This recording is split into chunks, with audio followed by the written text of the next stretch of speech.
The American claim is by the right of our manifest destiny to overspread and possess the whole continent which Providence has given us.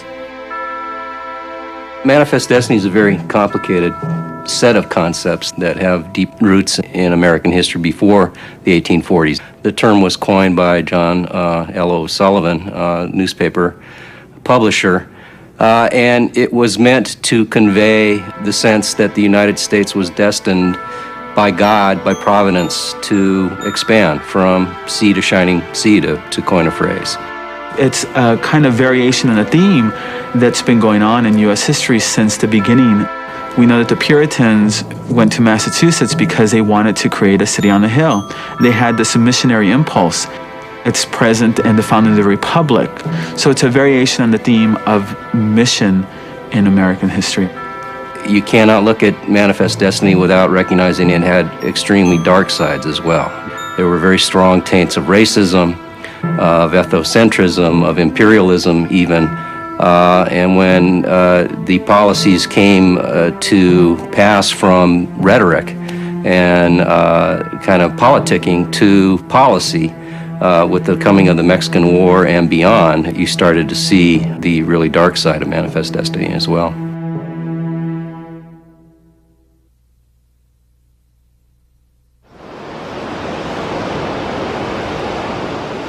The nation that possesses Oregon will not only control the navigation of the Pacific, but the trade of China itself. In 1844, James K. Polk was elected president on a platform that asserted U.S. rights to Texas and Oregon. In seeking to settle the Oregon question, President Polk and his supporters claimed America's right to the Oregon Territory to the 54th parallel on the southern border of Alaska. Although much of this region was uninhabited and under British control, the 54th parallel became a rallying point for the expansionist cause. The American attitude toward the British was summed up in the popular slogan, 54-40 or fight. 54-40 or fight referred to this latitude line that is basically, if you'd look at a map of Canada, it would be midway from the Arctic Circle down to what is now the American-Canadian border.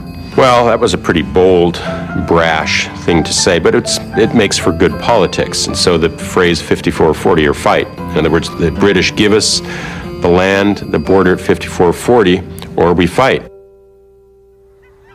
Back in 1818, the United States and Britain had agreed to joint occupancy of the Oregon Territory. And for 25 years, both countries had maintained a peaceful coexistence. As late as 1841, there were no more than several hundred American settlers in Oregon. But over the next few years, all that would change. In the mid-1840s, Americans traveled west in droves over the Oregon Trail. As people began to move in here, word was sent back east, and that just fanned the flames and the interest to move out here. The Oregon Trail experience perhaps is the archetype of this whole American story of being able to pick up roots and move to a new place and start again. And this was a theme that was hammered home again and again in the media, in newspapers, people going around to camp meetings and giving speeches, really pounding away at this theme, let's move west. Most of the settlers migrating to Oregon were farmers, but Eastern commercial interests were also keen on acquiring Oregon for its access to the Pacific Ocean.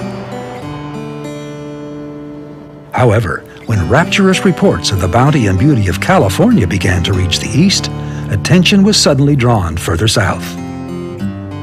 With its world-class harbor at San Francisco and its rich and fertile farmland, California soon became the object of expansionist desires.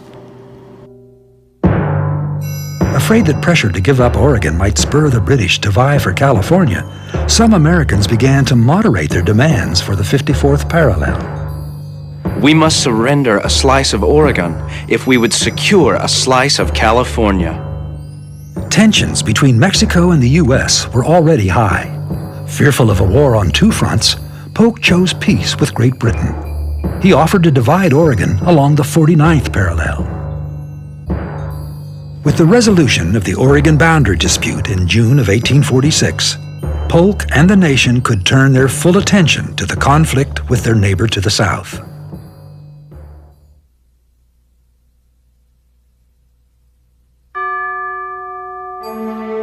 In 1844, the country was split over the question of the annexation of Texas. Democrats generally supported it, and Whigs were generally opposed. But sectional differences over the extension of slavery complicated the issue. The southern states desire the annexation of Texas to the Union to strengthen their position geographically and politically. We of the North and East say we already have more territory than we know what to do with, and more slavery within our borders than we choose to be answerable for before God and man.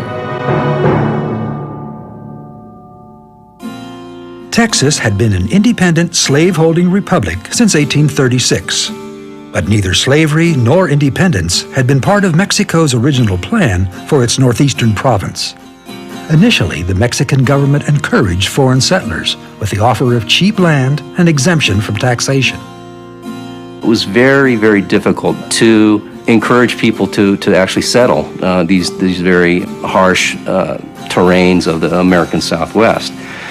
As a consequence, the Mexican Congress passed a law, which seems the height of folly in hindsight, that they would invite American and other settlers to come in under exclusive land grants offered by the Mexican government to settle Texas in particular.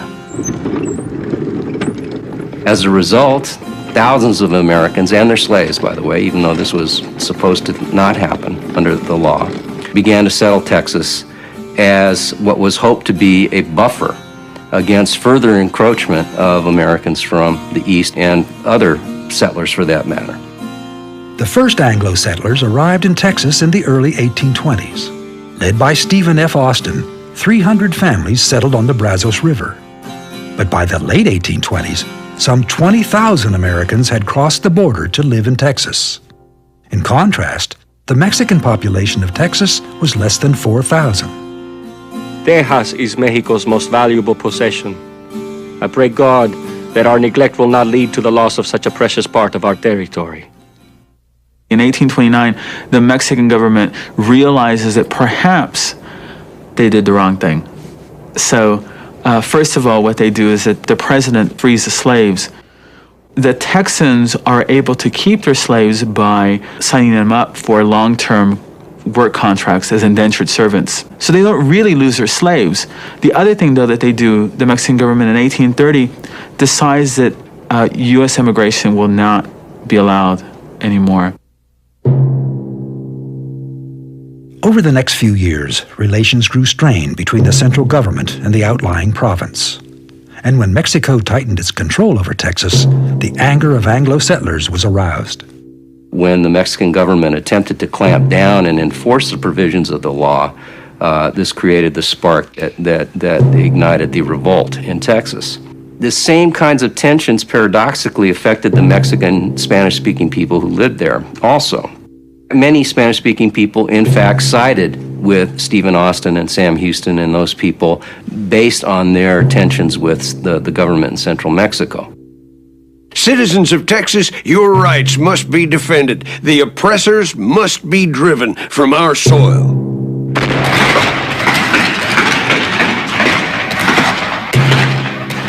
The Texans' battle for independence was short but bloody.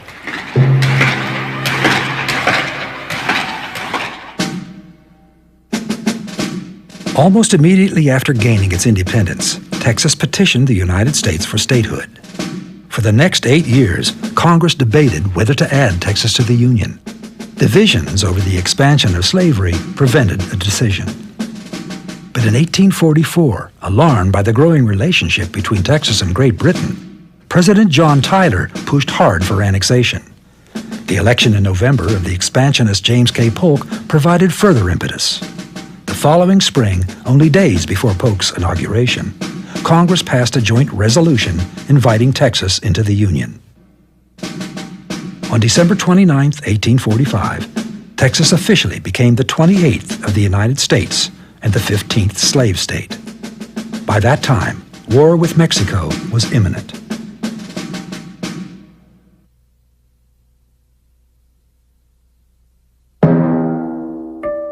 By 1846, war between the United States and Mexico seemed unavoidable. But neither side wanted to appear the aggressor. Who would make the first move?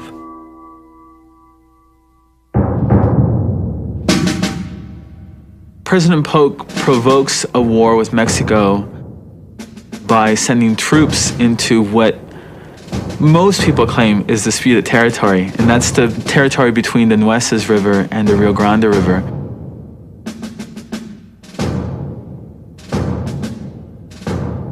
The Mexican army is at the Rio Grande.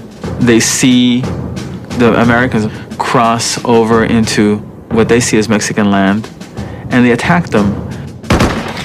And they kill 11 Americans and wounded several others. So what happens is, since Polk is claiming that the border is the Rio Grande, and the Mexicans are claiming it's the Nueces, what Polk is able to say then is that the fighting took place on American land. After repeated menaces, Mexico has passed the boundary of the United States and shed American blood upon the American soil. The notion that Polk provoked the Mexican War is, I would think, controversial. I think a better case could be made for the fact that Mexico provoked a war with the United States. From the moment that the annexation was carried through, Mexico threatened war against the United States. On April 24th, 1846, General Arista, the Mexican general, declared that hostilities against the United States have begun, and at that point, this Mexican army crossed the Rio Grande and invaded Texas. So what is Polk to do? He felt that the Constitution enjoined him to defend a state of the Union against invasion from a foreign power. He had no choice. If you think of how the war is described in Mexico, it is known as the War of North American Invasion. I think from the point of view of the government, the governing elite of Mexico at the time, whose prestige was tied into notions of sovereignty, as all governments are, the choice was really clear.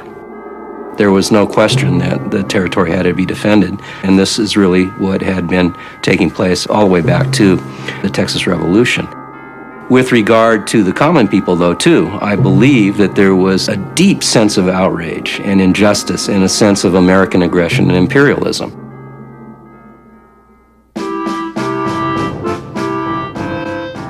In the U.S., war fever ran high, particularly in the South. The Mexican War was known to people throughout the United States in a better way than any episode had ever been known before. And they took a considerable amount of pride in the achievements of the armies and the Navy, because to them it meant that a democracy, a republic with a democratic form of government, was fighting a military dictatorship and winning. Not all Americans were in favor of the war. This war is waged against an unoffending people, without just or adequate cause, for the purposes of conquest, with a design to extend slavery, in violation of the Constitution. I will not bathe my hands in the blood of the people of Mexico.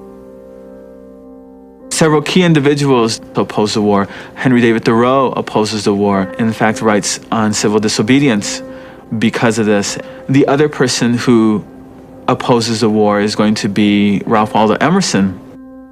The United States will conquer Mexico, but it will be as the man who swallows the arsenic, which brings him down in turn. Mexico will poison us.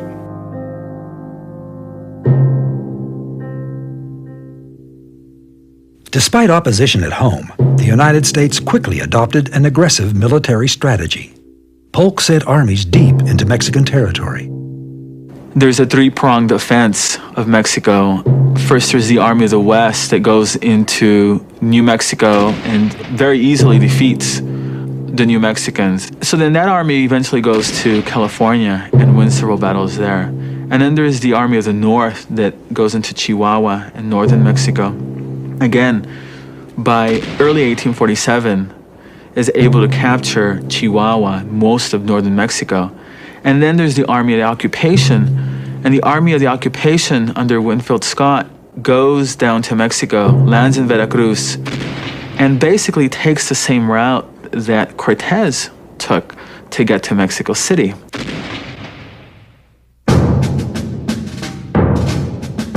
The United States had a much better organized military, much better equipped, much better staffed, much better led. Many of the most famous military commanders, Robert E. Lee, Ulysses S. Grant, various other famous American generals of the Civil War, really cut their teeth in warfare in the Mexican campaign. So I think that in and of itself was the primary reason for the overwhelming of Mexico and the forced capitulation. Again, however, internal divisions politically in Mexico made it very difficult to govern. If it was difficult to govern in peacetime, which in fact it was, the first 20-25 years of the Mexican Republic, the tensions of war, the draining of the treasury, the very difficult challenges made by communications over mountainous and desert terrain, it just was an impossible situation ultimately. When Mexico City surrendered on September 14, 1847, the war was over. The following year, with the Treaty of Guadalupe Hidalgo, the United States consolidated its transcontinental empire. Mexico had to accept that Texas was a state in the Union, but the Treaty of Guadalupe Hidalgo provided for the acquisition of California and New Mexico. For example, that whole southwestern area, how many states there are in that area now become part of the United States. First of all, the treaty makes Mexico relinquish that land. But more importantly, I think, the way I see it, Article 9 is really important in that treaty, because Article 9 is going to make the Mexicans living in those conquered lands going to make them U.S. citizens. According to the provisions of the treaty, all those Mexicans who, quote, elected to stay in the conquered territories after 1 year of the signing of the treaty were deemed to be American citizens with all the rights and responsibilities attached to that status. Native Americans obviously did not have this status at this time. African Americans obviously did not have this status at this time, even in the case of freed slaves. So this was really actually a tremendous boon to those people who chose to remain. The other provision that's important in the Treaty of Guadalupe Hidalgo is actually is an article that's not there, and that was Article 10. What Article 10 was supposed to do was supposed to guarantee Mexican land rights. And what the United States government does is that it omits Article 10 and basically says that even though you will not be guaranteed your land rights, if they are in dispute, you can bring those disputes before American tribunals and you will be given a fair hearing.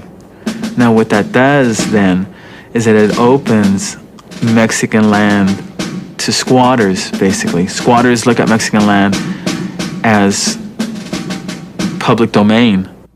The cost of litigation just to defend land titles in Texas, in New Mexico, in California was so onerous that oftentimes Mexican landholders had to parcel out some of their land in payment to their attorneys and to other people just to meet the growing legal costs that they face. So eventually, whether hook or by crook, it wasn't a case always of Mexicans being swindled out of their land, but eventually the landholding base of the Mexican elites was chipped away over the next 10, 20 years.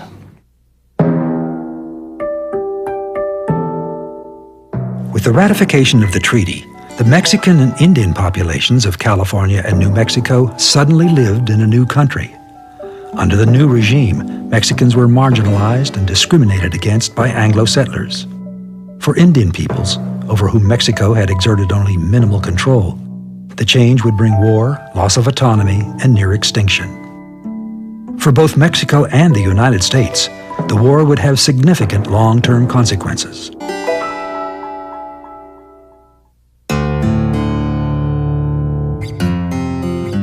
The longer-term effects of the war for Mexico were going to be that Mexico's growth, and I mean really economic growth and development is going to be stunted because of this.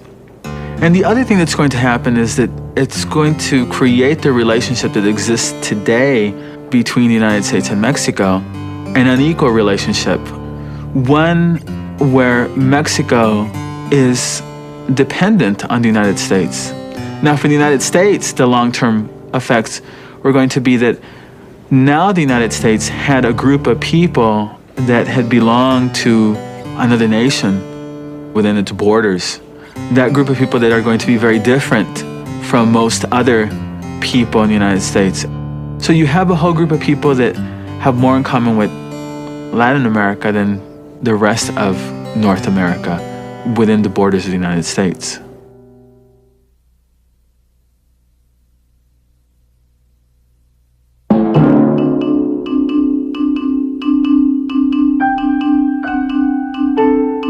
With its victory in the U.S.-Mexican War, it seemed to many Americans that a manifest destiny had indeed been achieved. The first half of the century had brought unprecedented material progress, new movements for social progress, and now Providence had removed every obstacle to American dominance in the Western Hemisphere. The idea of freedom undergoes a lot of change and development in the early national period. Territorial expansion sort of helps to develop this idea. Because of the association of American destiny with the worldwide progress of freedom, this helps to create this idea of what we call manifest destiny. That is that the Americans have basically a right to take over the continent, and that those who are in the way are sort of obstacles to freedom. They're not just people who want to hang on to their land. They're people who are standing in the way of freedom and therefore can be pushed aside. For Native Americans, the American notion of manifest destiny was disastrous. By 1848, the challenges facing Indian people are much different. They are being overwhelmed by a white frontier that is rapidly enclosing them. The real difficulty by 1848 is maintaining any sort of hegemony and independence, any sort of self-control, trying to defend what little homeland is left from whites. And I think it's a very difficult thing. It's the idea of remaining completely independent is pretty well gone. For Mexicans who became Americans after the war, a new identity began to emerge. Remember, this was the kind of zone of contact of many different frontiers: the Indian frontier, the Hispanic frontier, the American frontier.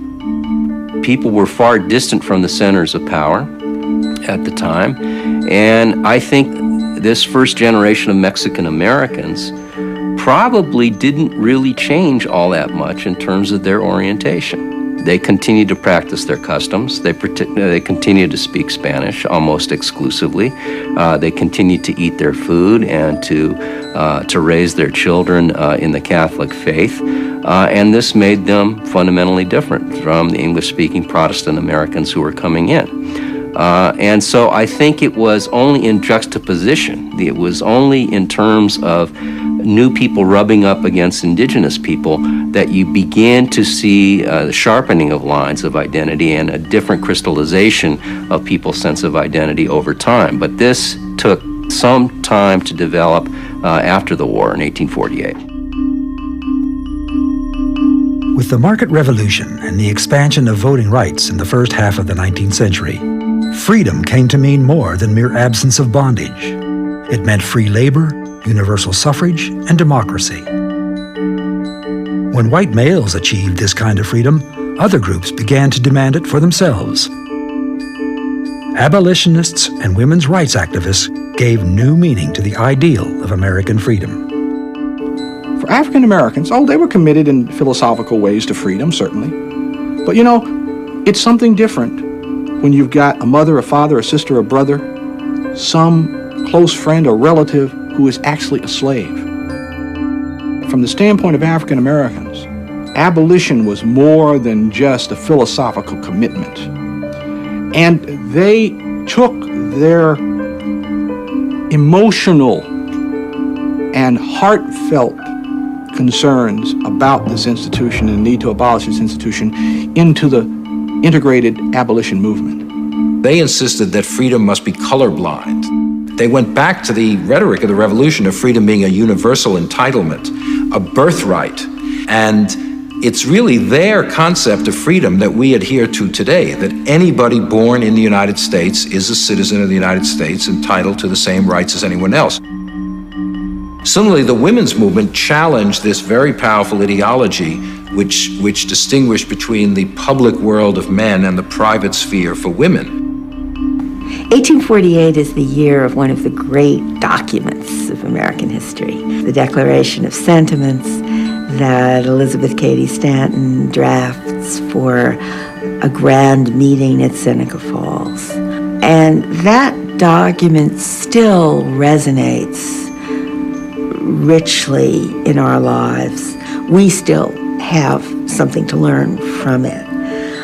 It's quite amazing that it is articulated in 1848 and that so many people at the time think it's the common sense of the matter, which suggests that it didn't come out of the clear blue sky, that it didn't come from nowhere, that it came out of a generation of experience. The women's movement insisted, no, women have a right to public freedom, political freedom, economic freedom, the same opportunities for freedom as men. So they also, in the long run, will redraw the boundaries of what freedom is and who's entitled to it.